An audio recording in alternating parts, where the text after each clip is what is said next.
Hello, I'm Julia de la Cruz po, Sales Executive of BAIC Bacolor.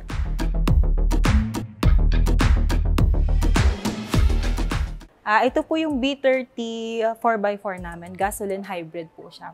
1.5 po, turbocharge. Pag low speed po yung andar, yung electric po yung gumagana, and then 50 pataas po yung gasoline na. Kompleto na po yung driving assistance ng unit, and then yun nga po hybrid siya. And then meron din po itong wireless charger, and then ready for camping po siya, pang off-road po itong unit namin na B30.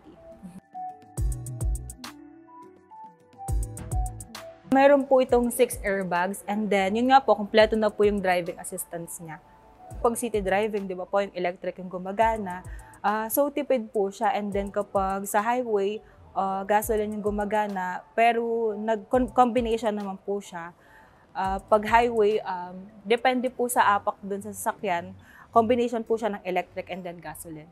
Sa 4x4 unit namin ng B30, ma'am, nag-offer kami ng 148,000 all-in down payment. Sa 4x2 naman, may in-offer kami na 118,000 all-in down payment. Yung unit po namin na 4x4 is 1.8 po, and then yung 4x2 po nito is 1.4.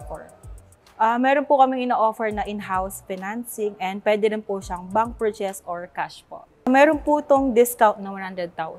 Sa mga mahilig po sa mga off-road dyan, pwede po kayong bumisita dito sa BAIC Bacolor para tignan po yung mga unit namin. Hindi lang po ito yung pang off-road namin. Meron pa po kaming ibang unit, B40, B60, B80, and X55.